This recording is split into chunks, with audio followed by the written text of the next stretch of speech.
Hello दोस्तों, हम लोग शुरू करते हैं झारखंड पीजीटी परीक्षा 2023 जो आने वाले 3 और 4 सितंबर को होने वाला परीक्षा है 2023 को।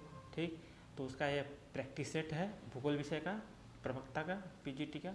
तो इस वीडियो को हम इस प्रैक्टिस सेट को हम 3 पार्टों में डिवाइड किए हैं। क्वेश्चन नंबर 1 से 50 तक, फिर क्वेश्चन नंबर 51 से 100 तक, फिर क्वेश्चन नंबर 101 से 150 तक। क्योंकि 150 क्वेश्चन का पेपर होता है तो 150 क्वेश्चन का वीडियो बनाना थोड़ा लंबा हो जाएगा, 1 घंटे से ऊपर हो जाएगा, इसलिए हम 3 पार्ट में वीडियो बनाएंगे। तो आप लोग पहले चैनल को सब्सक्राइब जरूर कर लें, जिससे आने वाले समय में आपको पार्ट 2 पार्ट 3 भी देखने को मिल सके। तो हम पहला क्वेश्चन शुरू करते हैं। और जब हम क्वेश्चन शुरू करेंगे पहला, तो आप क्वेश्चन पढ़ के इस 4 विकल्प दिए हैं, आप चारों विकल्प चुन के कोई एक आंसर आप लगा लेंगे। उसके बाद हम उसका आंसर बताएंगे, आप फिर उस आंसर से अपना मिलान करेंगे लास्ट में जाके। तो आप लोग देखेंगे कितने क्वेश्चन आप लोगों के सही हुए। आप कमेंट जरूर करेंगे कितने क्वेश्चन आपको 50 में सही हो रहे हैं। ठीक है, तो शुरू करते हैं पहला क्वेश्चन। विश्व की 75% जनसंख्या किन अक्षांशों के मध्य निवास करती है? तो ऑप्शन है 0 डिग्री उत्तरी अक्षांश से 50 डिग्री उत्तरी अक्षांश के मध्य। ऑप्शन नंबर बी है 0 डिग्री उत्तरी अक्षांश से 60 डिग्री उत्तरी अक्षांश के मध्य। क्वेश्चन ऑप्शन नंबर 3 है 23.5 डिग्री उत्तरी अक्षांश से 50 डिग्री उत्तरी अक्षांश के मध्य। ऑप्शन नंबर डी है कर्क रेखा से 70 डिग्री उत्तरी अक्षांश के मध्य। तो इसका राइट आंसर है कर्क रेखा से 70 डिग्री अक्षांश के उत्तरी अक्षांश के मध्य विश्व की 75% जनसंख्या निवास करती है। अब हम क्वेश्चन नंबर 2 देखते हैं। निम्नलिखित में से कौन सा स्थल मंडल को वर्णित करता है? तो 4 विकल्प आपको दिए हुए हैं, कोई एक विकल्प आप चुन लीजिए, उसके बाद हम आंसर इसका बताते हैं। तो ऑप्शन इसका है ऊपरी व निचली मेटल। ऑप्शन बी है भूमंडल भूपटल व क्रोड़। सी है भूपटल व ऊपरी मेटल। डी है मेंटल व क्रोड़। तो इसका राइट आंसर हो जाएगा सी, भूपटल और ऊपरी मेटल जो होता है उसको वही स्थल मंडल को वर्णित करता है। अब हम क्वेश्चन नंबर 3 देखते हैं। निम्नलिखित में से कौन सी नहर विकसित देशों और विकासित देशों के बीच एक महत्वपूर्ण कड़ी है? ठीक है, तो देखिए क्वेश्चन था, इसका ऑप्शन है पनामा नहर, स्वेज नहर, कील नहर और ग्रैंड नहर। ठीक है, तो क्वेश्चन फिर से एक बार देख लीजिए। निम्नलिखित में से कौन सी नहर विकसित देशों और विकासशील देशों के बीच एक महत्वपूर्ण कड़ी है? तो आपके पास 4 ऑप्शन दिए हुए हैं। ठीक है, तो इसमें से कोई एक चूज करना। तो इसका राइट आंसर हो जाएगा स्वेज नहर। स्वेज नहर जो है विकसित देश और विकासशील देशों के बीच एक महत्वपूर्ण कड़ी है। ठीक है, स्वेज नहर लाल सागर और भूमध्य सागर को आपस में जोड़ती है। जो भूमध्य सागर वाले जो देश हैं वह क्या विकसित देश है लगभग, और उसके बाद इधर जो एशिया वाले देश है वह विकासशील देश है, तो दोनों को जोड़ती है। ठीक है, क्वेश्चन हम लोग देते हैं 4। पृथ्वी की आंतरिक संरचना के संबंध में सर्वाधिक महत्वपूर्ण जानकारी का स्रोत क्या है? ठीक है, तो 4 ऑप्शन है अप्राकृतिक संसाधन, भूकंप विज्ञान, ज्वालामुखी क्रिया और प्लेट विवर्तनिक सिद्धांत।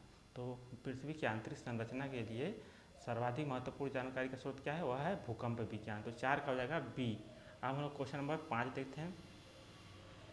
जनसंख्या संक्रमण सिद्धांत के अनुसार भारत किस अवस्था में है?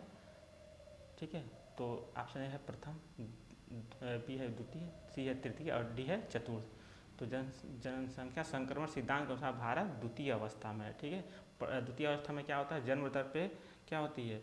मृत्यु दर पे कंट्रोल कर लिया जाता है स्वास्थ्य सुविधा बढ़ा के, लेकिन जन्म दर पे उतना कंट्रोल नहीं हो पाता है, तो जनसंख्या तेज़ी से बढ़ती है, यानी जनसंख्या विस्फोट होता रहता है। जबकि प्रथम दशा में क्या होती है? जन्म दर और मृत्यु दर दोनों उच्च होती है। ठीक है, अब क्वेश्चन नंबर हम लोग 6 देखते हैं। निम्नलिखित में से कौन सा मात्रात्मक वितरण मानचित्र नहीं है? ठीक है, मात्रात्मक वितरण मानचित्र नहीं है। तो ए है वर्ण प्रतीकी मानचित्र, बी है सम्मान रेखा मानचित्र, सी है बिंदु मानचित्र, डी है वर्णमाती मात्री मानचित्र। तो इसमें से कौन मात्रात्मक वितरण मानचित्र नहीं है? तो वह है ए वर्ण प्रतीकी मानचित्र। यह मात्रात्मक नहीं है, यह क्या होती है? किसी संकेत से किसी भी चीज़ को दिखाया जाता है। ठीक, क्वेश्चन नंबर हम लोग 7 देते हैं। उत्तर से दक्षिण तक हिमालय की श्रेणियों के निम्नलिखित अनुक्रमों में से कौन सा सही है? यानी ऊपर से नीचे, उत्तर ऊपर होता है, नीचे दक्षिण, तो ऊपर से नीचे ये चारों को क्या करता है? क्रमित करना है, क्रम। ठीक है, तो सबसे पहले क्या होगा? 7 का, ठीक, उत्तर से दक्षिण देखता है, सॉरी दक्षिण से उत्तर यानी नीचे से ऊपर। तो क्या होता है? पहला ऑप्शन है काराकोरम लद्दाख जास्कर पीर पंजाल। ठीक है, बी है लद्दाख जास्कर पीर पंजाल काराकोरम, सी है जास्कर पीर पंजाल काराकोरम और लद्दाख, डी है पीर पंजाल जास्कर लद्दाख और काराकोरम। ठीक है, तो दक्षिण से उत्तर पूछा है, तो उत्तर से अगर हम लोग दक्षिण देखें तो सबसे पहले उत्तर से क्या रहता है, काराकोरम, ठीक है, उत्तर से रहता है पहले काराकोरम, ठीक। उसके बाद लद्दाख रहता है, उसके लद्दाख रहता है, ठीक है, उत्तर से अभी हम बता रहे हैं। उसके बाद क्या रहता है, लद्दाख के बाद जास्कर रहता है, ठीक है, जास्कर रहता है। उसके बाद फिर पीर पंजाल रहता है। यह उत्तर से दक्षिण था। अब हम लोग दक्षिण से उत्तर अगर देखें तो पहले जाएगा पीर पंजाल, फिर जास्कर, फिर लद्दाख, फिर काराकोरम। तो देखिए ऑप्शन नंबर डी में दिया हुआ पीर पंजाल, जास्कर, लद्दाख और काराकोरम। तो इसका राइट आंसर होगा 7 का डी। हम लोग क्वेश्चन नंबर 8 देखते हैं। किस पूर्वोत्तर राज्य में सर्वाधिक जनजाति जनसंख्या पाई जाती है? तो इसका ऑप्शन है मेघालय, बी है असम, सी है नागालैंड और डी है मेघालय। तो सबसे ज़्यादा अगर देखा जाए जनजाति जनसंख्या किस राज्य में निवास करती है तो वो है मेघालय राज्य में सबसे ज़्यादा जनजातीय जनसंख्या निवास करती है। अब हम क्वेश्चन नंबर 9 देखते हैं। किसी ग्लोब पर ध्रुवों से 1 डिग्री के अंतराल पर निम्नलिखित में से कितनी समानांतर रेखाएं खींची जा सकती है? समानांतर रेखाएं, अक्षांश रेखाएं जो होती हैं वह समानांतर रेखाएं कहलाती हैं, जबकि देशांतर रेखाएं समानांतर नहीं होती है, क्योंकि वह ध्रुवों पे एक पास पास होती है और भूमध्य रेखा की तरफ दूर दूर होती जाती है, ठीक है। तो समानांतर रेखाएं यानी अक्षांश रेखाएं ध्रुवों से 1 डिग्री के अंतराल पर सब।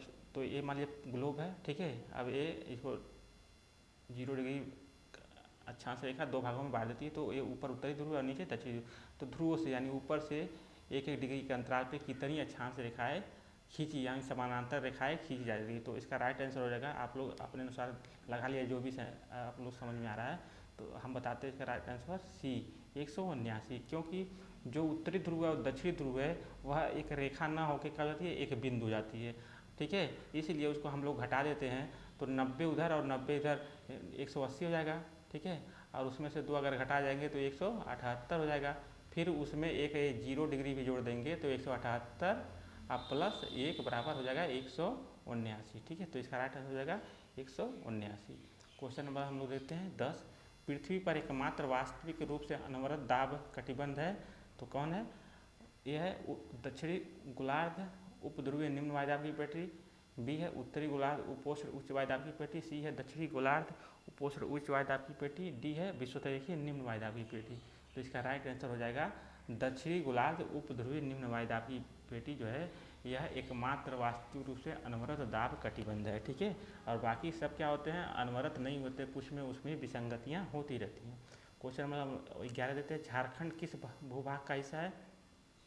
तो झारखंड किस भूभाग का हिस्सा है? ऑप्शन है इसका लारेशिया भूखंड, बी है गोंडवाना भूखंड, सी है बराची पठार, डी है इनमें से कोई नहीं। तो झारखंड किसका हिस्सा है तो वह है गोंडवाना भूखंड का, ठीक है। 11 का हो जाएगा बी। हम लोग क्वेश्चन नंबर देखते हैं 12।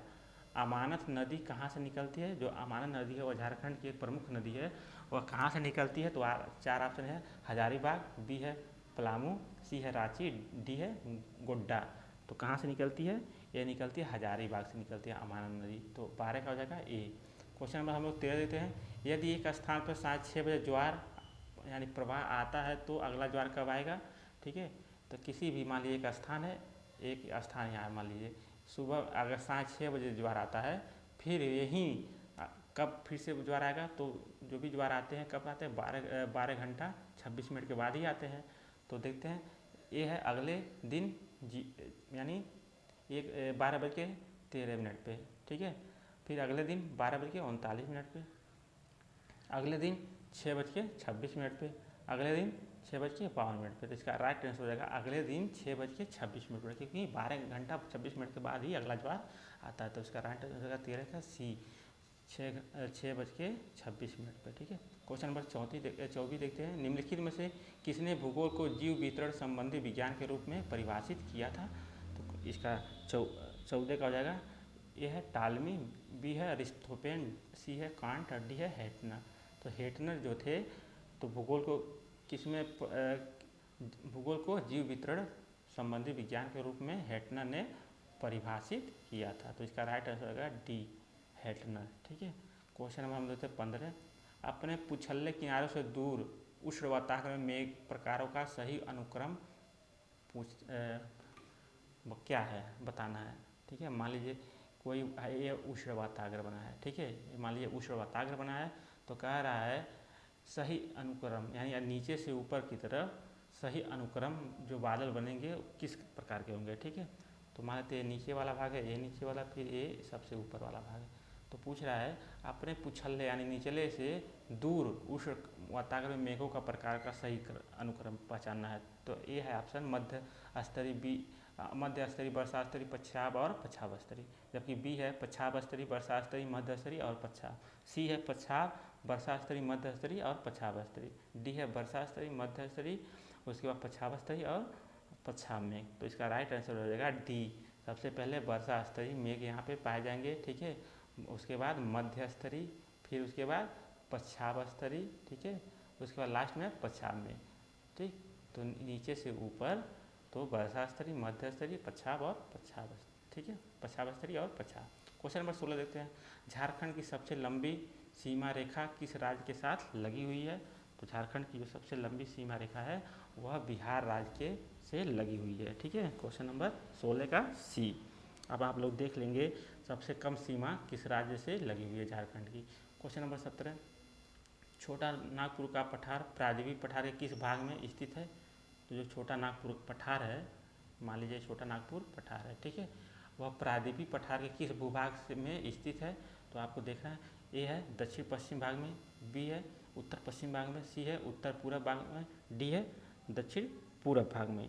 तो इसका राइट आंसर हो जाएगा सी, उत्तर पूर्व भाग में, ठीक है, उत्तर पूर्व भाग में जो छोटा नागपुर पठार है वो प्रायद्वीपीय पठार के उत्तर पूर्व भाग में स्थित है। अगर हमको इसको इस तरह से समझें, मान लीजिए ये पूरा प्रायद्वीपीय पठार है, ठीक है, यह उत्तर हो जाएगा, यह पूरब हो जाएगा और ये पश्चिम या दक्षिण, ठीक है।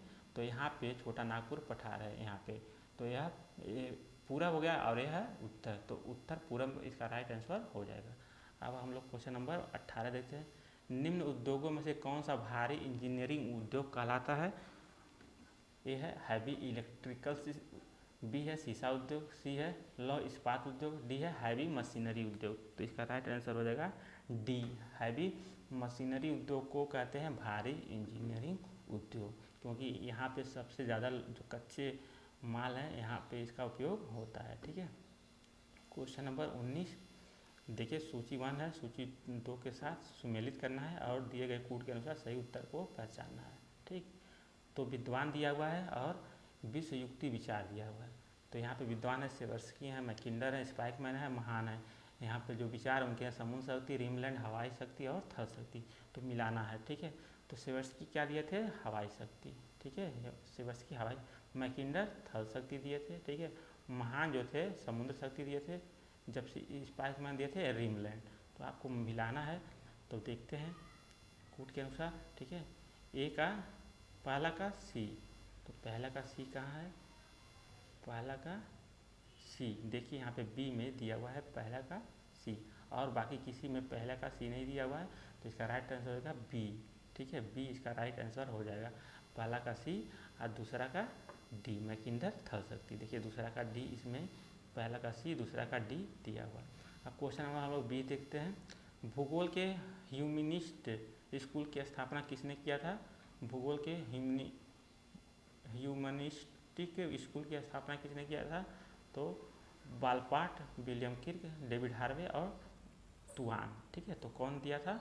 टुआन महोदय ने, ठीक है, मानवतावादी स्कूल की स्थापना किया था, जबकि विलियम किर्क व्यवहारवादी थे, ठीक है। क्वेश्चन नंबर 21 देखते हैं। भारत में पर्यावरण संरक्षण अधिनियम तब पारित हुआ था जब सरकार के मुखिया थे। तो जब भारत में पर्यावरण संरक्षण अधिनियम, ठीक है, पारित हुआ था, उस समय सरकार के मुखिया कौन थे? तो ऑप्शन है स्वर्गीय इंदिरा गांधी, बी है स्वर्गीय वीपी सिंह, सी है स्वर्गीय लाल बहादुर शास्त्री, डी है स्वर्गीय राजीव गांधी। तो जब पर्यावरण संरक्षण अधिनियम पारित हुआ था उस समय स्वर्गीय राजीव गांधी जी प्रधानमंत्री थे, ठीक है, देश के। क्वेश्चन नंबर 22 देखते हैं। ऋणात्मक दक्षिणी दोलन सूचकांक निम्नलिखित में से किसे संदर्भित करता है? जो एक धनात्मक दक्षिणी दोलन सूचकांक होता है और एक ऋणात्मक, ठीक है, होता है। तो यहाँ पे पूछा ऋणात्मक अगर दक्षिणी दोलन है तो किसको संदर्भित करता है? ए है एल नीनो की अनुकूल दशा, बी है लालिनो के लिए अनुकूल दशा, सी है एल नीनो और लालिनो दोनों के लिए अनुकूल दशा, डी है एल नीनो के लिए प्रतिकूल दशा, ठीक है। तो इसमें से आपको सही पहचानना है। तो इसका राइट आंसर हो जाएगा ए। अगर ऋणात्मक दक्षिणी ध्रुव सूचकांक है तो एल नीनो के लिए अनुकूल दशा, ठीक है, संदर्भित करेगा। अगर यहाँ पे धनात्मक दक्षिणी ध्रुव सूचकांक रहता तो एल नीनो के लिए प्रतिकूल दशा दिखाता। ठीक, क्वेश्चन नंबर 23, किसने जेसी बीवर द्वारा प्रतिपादित फसल संयोजन पद्धति को रूपांतरित किया? ठीक है, जो जेसी बीवर थे, ठीक है, फसल संयोजन दिए थे, उसको किसने रूपांतरित किया था? ए है, ऑप्शन ए है एस.एम. रफ़ीउल्लाह, बी है जसबीर सिंह, सी है डोई, डी है एस.एस. भाटिया। तो ये थे डोई महतो ने जेसी बीवर द्वारा प्रतिपादित फसल संयोजन में क्या किया था? संशोधन प्रस्तुत किया था।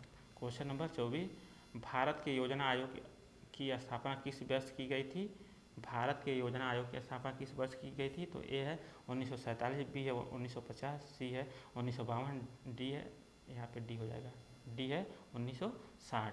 तो इसका राइट आंसर हो जाएगा बी, 1950 को भारत में योजना आयोग की स्थापना की गई थी। जो योजना आयोग है इस समय इसको भंग करके नीति आयोग बना दिया गया। जो नीति आयोग या योजना आयोग है वह क्या है? संवैधानिक नहीं है, ठीक है, वह कानून में इसका कोई वर्णन नहीं है। ठीक, क्वेश्चन नंबर 25, एक प्लेट का दूसरे प्लेट के नीचे खिसकने की प्रक्रिया को जाना जाता है किस नाम से? ठीक है, कोई मान लीजिए एक प्लेट है, यह एक प्लेट है, ठीक है, और ये एक दूसरा प्लेट है, दोनों को एक दूसरे के नीचे, मान लीजिए एक प्लेट है, क्या हो रही, इस तरह के प्लेट है और दूसरा प्लेट इसके ऊपर चढ़ जा रहा है और एक यह नीचे चली जा रही है। ठीक है, तो कह रहा है एक प्लेट का दूसरे प्लेट के नीचे खिसकने की प्रक्रिया को किस नाम से जाना जाता है? तो ए ऑप्शन है अभिभवन, बी है अभिसरण, सी है अपसरण और डी है अवनयन। अवनयन को अंग्रेजी में कहते हैं सबडक्शन। ठीक है, तो इसका राइट आंसर हो जाएगा डी, अवनयन। अगर एक प्लेट दूसरी प्लेट के नीचे खिसक जा रही है तो क्या हो जाएगा? अवनयन हो जाएगा, यानी क्षरण हो जाएगा। ठीक है, क्वेश्चन नंबर 26 देखते हैं, निम्नलिखित में से किसने महासागरीय जल के रंग और उसकी लवणता के बीच में सहसंबंध स्थापित किया था? ठीक है, तो किस विद्वान ने महासागरीय जल के रंग और इसकी लवणता के बीच सहसंबंध स्थापित किया था?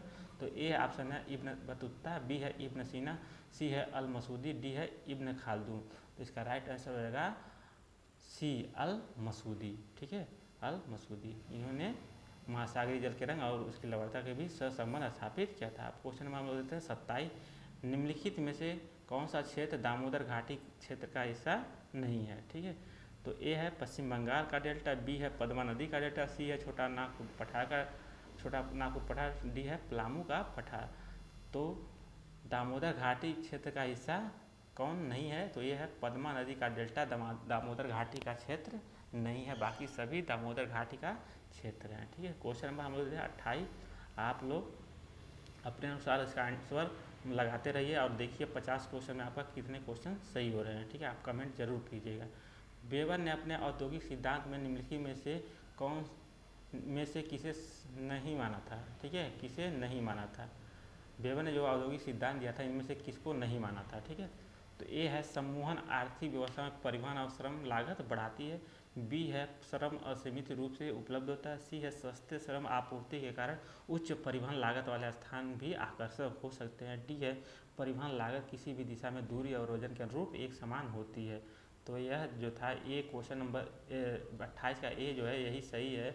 सम्मोहन आर्थिक व्यवस्था में परिवहन और श्रम को लागत को बढ़ाती है, यह बिल्कुल गलत है। यह अगर सम्मोहन मान लीजिए किसी भी उद्योगों का सम्मोहन हो रहा है तो वहाँ पे परिवहन और श्रम लागत दोनों घटेगी न कि बढ़ेगी। ठीक है, तो 28 हो जाएगा ए। ठीक, अब हम क्वेश्चन नंबर देखते हैं 29, निम्न में से कौन सा बलित पर्वत उच्चावच लोमन, ठीक है, उच्चावच प्रतिलोमन, यहाँ गलती है टाइपिंग, उच्चावच प्रतिलोमन को इंगित करता है। तो 29 का ये है राकीज पर्वत, बी है अपलेशियन पर्वत, सी है हिमालय पर्वत, डी है आल्पस पर्वत। ठीक है, तो आप लोग अपने अनुसार उसका आंसर लगा लीजिए। तो हम बताते हैं इसका आंसर हो जाएगा बी, अपलेशियन पर्वत जो है जो एक बलित पर्वत है यह उच्चावच प्रतिलोमन को इंगित करता है। उच्चावच प्रतिलोमन का मतलब होता है जहाँ पे अपनति होती है वहाँ पे क्या हो जाती है? अभिनति हो जाती है, और जहाँ पे अभिनति होती है वहाँ पे क्या हो जाती है? अपनति हो जाती है। जैसे देखिए मान लीजिए कोई यह बलित पर्वत है, ठीक है, अब क्या है, जो अपलेशियन पर्वत बहुत पुराना पर्वत है, यहाँ पे तमाम क्रम कार्य किए होंगे, नदी हवा, ठीक है। तो इसको काट के जो यह अपनतियाँ हैं, इसको काट के क्या कर दी है, समतल मैदान, ठीक है। तो क्या कर दी थी, अब देखिए जहाँ जहाँ अपनत था वहाँ वहाँ क्या हो गया, अभिनत हो गया, जहाँ जहाँ अभिनत था वहाँ अपनत। तो यहाँ एक कट के, ठीक है, एक कट के क्या हो गए, अब ये समतल मैदानी भागों में बिखर गए और इसके जो मलबा थे यहाँ घाटियों में भर गए। तो इसी कहते हैं उच्चावच प्रतिलोम। क्वेश्चन नंबर 3 देखते हैं, आर्गोग्राफ द्वारा निम्नलिखित में से किस प्रतीयमान संबंध का चित्रण होता है। आर्गोग्राफ द्वारा निम्नलिखित में से किस प्रतीयमान संबंध का चित्रण होता है, किसका होता है। तो ए है तापमान और निरपेक्ष आर्द्रता, बी है वृष्टि और वाह, सी है फसल उत्पादन और वृष्टि, डी है फसली मौसम और फसली मौसमी स्थितियाँ, ठीक। तो आर्गोग्राफ जो है, आर्गोग्राफ द्वारा निम्नलिखित में से किस प्रतीयमान संबंध का चित्रण होता है। तो इस चारों ऑप्शन में से आपको एक सही मानना है। तो 30 का हो जाएगा डी, आर्गोग्राफ द्वारा फसली मौसम और मौसम स्थितियाँ प्रदर्शित होता है, ठीक है। क्वेश्चन में हम देते हैं 31, नाजिका प्लेट किस दिशा की ओर बढ़ रहा है। तो जो नाजिका प्लेट है, ठीक है, वो कहाँ है, दक्षिण अमेरिका के पश्चिम किनारे है। तो ये कह रहा है किस दिशा की ओर बढ़ रहा है, यानी प्लेट हमेशा संचलन हो रहा है ना, तो वही नाजिका प्लेट किस दिशा की ओर बढ़ रहा है। तो नाजिका प्लेट ए है पूर्व, बी है पश्चिम, सी है दक्षिण, डी है उत्तर। तो यानी कि ये चारों दिशाओं में किस दिशा की ओर आगे बढ़ रहा है। तो इसका राइट आंसर है ए, पूर्व दिशा की ओर नाजिका प्लेट बढ़ रहा है। मान लीजिए दक्षिण अमेरिका के पास यहीं पे नाजिका प्लेट है, ठीक है। तो ये किस दिशा की ओर बढ़ रहा है, पूरब की तरफ बढ़ रहा है, तो इसीलिए ये टकरा रहा जाके, ठीक। क्वेश्चन नंबर 32, निम्नलिखित में से किस वर्ष महाराष्ट्र में पहली बार आधुनिक सूती वस्त्र मिल की स्थापना हुई थी। तो आधुनिक सूती वस्त्र मिल की स्थापना सबसे पहले कहाँ हुई थी, महाराष्ट्र में सबसे पहले आधुनिक सूती वस्त्र किस वर्ष स्थापना हुई थी। तो ए है इसका 1850, बी है 1854, सी है 1858, डी है 1862। तो इसका राइट आंसर होगा 1854 में सबसे पहले महाराष्ट्र में आधुनिक सूती वस्त्र की स्थापना हुई थी। क्वेश्चन नंबर देखते हैं 33, द्राक्षा कृषि क्या है, ठीक है। तो द्राक्षा कृषि क्या है। तो इसका राइट आंसर आपको देखना है, ए है वनों का संरक्षण, बी है कृषि का आदिम प्रकार, सी है अंगूर का उत्पादन, डी है गन्ने का उत्पादन। तो इसका राइट आंसर आप लोग लगाइए अपने अनुसार। तो इसका राइट आंसर हो जाएगा सी, अंगूर का उत्पादन, इसको कहते हैं द्राक्षा कृषि कहते हैं, ठीक है। क्वेश्चन नंबर हम देते हैं अगला 34, निम्नलिखित में से किस तट में संकीर्ण महाद्वीपीय शेल्फ पाए जाते हैं। संकीर्ण मतलब, ठीक है, कम विस्तृत, महाद्वीपीय शेल्फ मतलब मग्न तट, ठीक है। सबसे सकरा यानी मग्न तट कहाँ पाए जाएंगे। ए है चीन, बी है कनाडा, सी है उत्तरी ऑस्ट्रेलिया, डी है दक्षिणी अमेरिका का पश्चिमी तट। तो इसका राइट आंसर क्या होगा, आप लोग अपने अनुसार लगा लीजिए, बताते हैं। इसका राइट आंसर होगा डी, दक्षिण अमेरिका का जो पश्चिमी तट है, यहाँ पे महाद्वीपीय जो मग्न तट है वह क्या पे कम चौड़े पाए जाते हैं। कारण क्या है, वहाँ पे प्लेटें एक दूसरे से टकरा रही है, तो वहाँ पे खाई का निर्माण हो रहा है, इसकी वजह से, ठीक है, वहाँ पे महाद्वीपीय मग्न तट कम चौड़े पाए जा रहे हैं। तो इसका राइट आंसर होगा डी, ठीक है। अब हम क्वेश्चन नंबर देते हैं 35, भूगोल में नोमोथेटिक अप्रोच निम्नलिखित में से किस अध्ययन पर बल देता है। भूगोल में नोमोथेटिक अप्रोच निम्नलिखित में से किस अध्ययन पर बल देता है। ए है अनुभवजन्य अध्ययन पे, बी है विधि निर्माण संबंधी अध्ययन पे, सी है आगमनात्मक अध्ययन पे, डी है भावमूलक अध्ययन पे। तो जो नोमोथेटिक अप्रोच है, इसका राइट आंसर हो जाएगा यह विधि निर्माण अध्ययन संबंधी अध्ययन पर बल देता है। 35 का हो जाएगा बी, ठीक है। क्वेश्चन नंबर हम देते हैं 36, 2011 के जनगणना आंकड़ों के अनुसार निम्नलिखित में से किस राज्य समूह संथाल जनजाति की जनसंख्या अधिक पाई जाती है, ठीक है, सबसे ज़्यादा। ए है झारखंड, उड़ीसा, पश्चिम बंगाल, बी है बिहार, झारखंड, महाराष्ट्र, सी है गुजरात, बिहार, राजस्थान, डी है बिहार, उड़ीसा और मध्य प्रदेश। तो झारखंड जो जनजाति जनसंख्या सबसे ज़्यादा किस राज्य समूह में पाई जाती है, तो वह है झारखंड, उड़ीसा और पश्चिम बंगाल। 36 का जगह ए। हम लोग क्वेश्चन नंबर देखते हैं 37, हैलोक्लाइन निम्नलिखित में से किसमें एक महत्वपूर्ण परिवर्तन को इंगित करता है। जो हैलोक्लाइन होता है किसमें एक परिवर्तन को इंगित करता है। तो घनत्व में, लवणता में, तापमान में, या इनमें से सभी। तो जो हैलोक्लाइन होती है 37 का बी, लवणता ठीक है, में परिवर्तन को इंगित करता है। एक हाइलोक्लाइन होता है, पाइक्लोक्लाइन होता है और थर्मोक्लाइन होता है। जो थर्मोक्लाइन होता है वो तापमान में, ठीक है, वितरण परिवर्तन को इंगित करता है, जबकि पाइक्लोक्लाइन घनत्व में, जबकि हाइलोक्लाइन वह लवणता में। तो 37 का हो जाएगा बी। तो ये सब कहाँ पाई जाएगी? समुद्र के नीचे, ठीक है, 200 से 700 200 से 1000 मीटर के जो गहराई के अंदर का भाग है उसमें यह परिवर्तन को दर्शाते हैं। क्वेश्चन नंबर देखते हैं 38। निम्नलिखित में से कौन सा कांच उत्पादक क्षेत्र नहीं है? तो यहाँ पे 4 ऑप्शन दिए हुए हैं, पहचानना है कहाँ पे कांच उत्पादक क्षेत्र नहीं है। ए है कल्लागांव, बी है जमशेदपुर, सी है हजारीबाग, डी है कंदरा। तो इसमें से क्वेश्चन नंबर 38 का हो जाएगा, ठीक है, सी, हजारीबाग में कांच उत्पादक नहीं होता। बाकी कल्लागांव, जमशेदपुर और कंदरा तीनों में कांच उत्पादक है। ठीक है। क्वेश्चन 39। झारखंड के निम्नलिखित में से किस क्षेत्र में सबसे बड़ा कोयले का भंडार है? तो झारखंड राज्य में सबसे बड़ा कोयले का भंडार किस क्षेत्र में है? ए है उत्तरी कर्णपुरा क्षेत्र, बी है झरिया क्षेत्र, सी है राजमहल क्षेत्र, डी है रामगढ़ क्षेत्र। तो इसमें से आपको पहचानना है सबसे ज़्यादा कोयला क्षेत्र का भंडार कहाँ है। तो इसका राइट आंसर आप लोग अपने अनुसार लगा दिए। तो इसका राइट आंसर है बी, झरिया क्षेत्र में सबसे ज़्यादा कोयले का भंडार है झारखंड राज्य में। ठीक। क्वेश्चन और देते हैं 40। सेंट एंड्रेज फ्रांस, ठीक है, निम्नलिखित में से किसका उदाहरण है? तो सेंट एंड्रेज फ्रांस जो है वह कैलिफोर्निया घाटी के पास पाई जाती है, अमेरिका, उत्तरी अमेरिका में। तो किसका उदाहरण है पूछ रहा है। ए है बेनियाब जोन, बी है पट्टिका प्लेट का रचनात्मक मार्जिन, सी है पट्टिका प्लेट का विध्वंसक मार्जिन, डी है पट्टिका प्लेट का कंजर्वेटिंग मार्जिन। तो इसका राइट आंसर होगा 40 का डी, पट्टिका प्लेट का कंजर्वेटिंग मार्जिन, यानी रूपांतरण भ्रंश है ना सेंटर एंड्रियाज में। यानी वहाँ पे क्या होती है, प्लेटें एक दूसरे से, मान लीजिए एक प्लेट यहाँ है और एक प्लेट ये छोटा, ठीक है, तो क्या होती है दोनों एक दूसरे अलग अलग दिशा में संचलन करती है, तो रगड़ खाती हैं, ठीक है। तो वही रूपांतरण होता है, न कि वहाँ पे विध्वंसक होता है। विध्वंसक कब होगा? जब दो प्लेटें एक दूसरे के आमने सामने आएंगी इस तरह, ठीक है।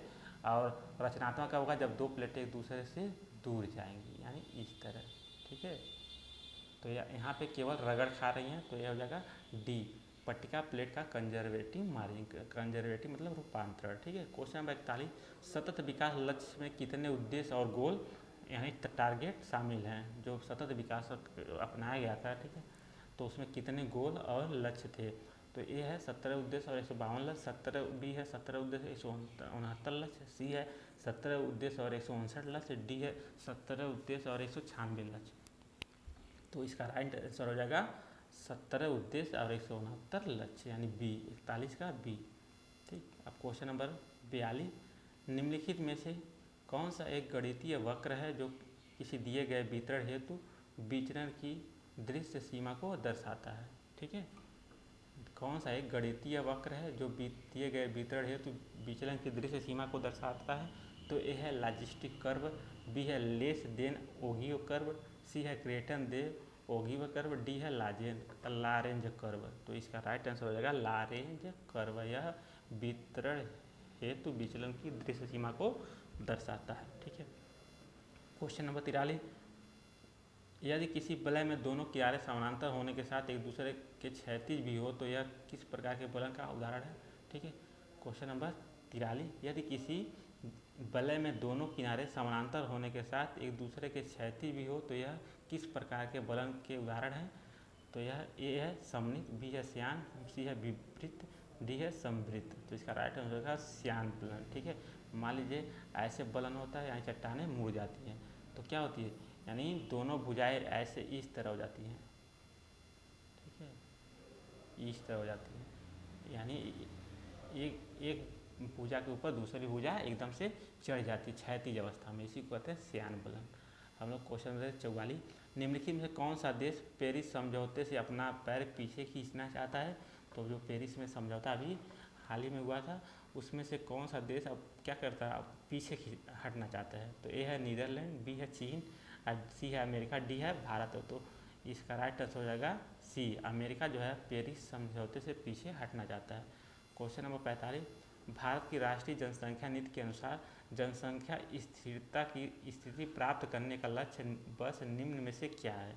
ठीक है, तो 45 का हो जाएगा, ए है 2040, बी है 2045, सी है 2029, सी है 2059। तो 45 का आंसर हो जाएगा बी। 2045 तक भारत राष्ट्रीय जनसंख्या नीति 2020 के अनुसार जनसंख्या में स्थिरता की स्थिति प्राप्त करना का लक्ष्य रखा हुआ है। क्वेश्चन नंबर 46, निम्न में से कौन सी प्राचीनतम चट्टान है? ठीक है, तो इसमें से पहचानना सबसे प्राचीनतम परतदार चट्टान है, परतदार चट्टान देखना है। ए है आर्कियन, बी है धारवाड़, सी है कुडप्पा, डी है गोंडवाना। तो सबसे प्राचीनतम परतदार चट्टान कौन है? इसमें से जाएगा बी, धारवाड़ क्रम की चट्टानें सबसे प्राचीनतम परतदार चट्टानें हैं। ठीक है, तो धारवाड़ के क्रम की चट्टानें कहाँ पाई जाती हैं? अगर आप देखेंगे तो अरावली पर्वत श्रेणी में भी पाई जाती हैं। क्वेश्चन नंबर 47, निम्नलिखित कथनों के आधार पर सही विकल्प को पहचानिए। ठीक है, तो कथन एक पहला है प्रारंभिक अनुक्रम वाले पारिस्थितिकी तंत्र में अधिकतम इंट्रॉपी होती है। कथन 2 है प्रौढ़ पारिस्थितिकी तंत्रों में जैविक विविधता कम होती है। तो कूट के अनुसार इसका आंसर देना है। तो ए है केवल एक सही है, बी है केवल दो सही है, सी है एक और दो दोनों सही है, और डी है दोनों गलत है। तो इसमें से केवल एक सही है। ठीक है, यानी ए सही है, केवल एक ही सही है। तो जो प्रारंभिक अनुक्रम वाले पारिस्थितिकी तंत्र में अधिकतम इंट्रॉपी होती है सही है, बाकी प्रौढ़ पारिस्थितिकी तंत्र में जैविक विविधता कम नहीं होती है, अधिक होती है। ठीक है, तो इसका राइट आंसर होगा ए, केवल एक सही है। क्वेश्चन नंबर हम देते हैं 48, नगर को परिभाषित करने में निम्न में कौन सा तथ्य नगर है? ठीक है, तो इसका राइट आंसर हो जाएगा सी, क्षेत्रीय विस्तार जो है नगर को परिभाषित करने में यह नगर है। जबकि अनुकूलतम जनसंख्या होनी चाहिए, यानी 5000, विशिष्ट क्रियाकलाप भी होना चाहिए और जनसंख्या घनत्व भी होना चाहिए। क्वेश्चन नंबर 49, पश्चिम अफ्रीका की निम्नलिखित में से कौन सी एक झील सूख कर मरुस्थल में बदल गई है? तो ए है लेक विक्टोरिया, बी है लेक फागुबीन, सी है लेक ओगुटा और डी है लेक वोल्टा। तो इसका राइट आंसर हो जाएगा बी, लेक फागुबीन। यह जो पश्चिम अफ्रीका की एक प्रमुख झील थी वह सूख के मरुस्थल में बदल गई। अब क्वेश्चन नंबर हम देखते हैं 50, भारत में समय से पहले मानसून का प्रमुख कारण क्या है? तो ए है एल नीनो, बी है लालिना, सी है तिब्बत के पठार का निम्न वायदार, डी है उत्तर पश्चिम भारत में निम्न वायदार केंद्र। ठीक है, तो इसका राइट आंसर हो जाएगा लालिना। लालिना जो है भारत में समय से पहले मानसून का प्रमुख कारण था। तो ये झारखंड पीजीटी 2023 का प्रैक्टिस सेट था। पहला पार्ट 1 से 50 तक क्वेश्चन। अब हम दूसरा पार्ट देखेंगे 51 से 100 के बीच वाला। ठीक है, फिर तीसरा पार्ट 101 से 150 क्वेश्चन में। तो आप लोग चैनल को सब्सक्राइब जरूर कर लें और आप लोग कमेंट में जरूर करें इस 50 क्वेश्चन में आप लोग का कितना क्वेश्चन सही हुआ। मिलते हैं अगले वीडियो में, तब तक के लिए जय हिंद।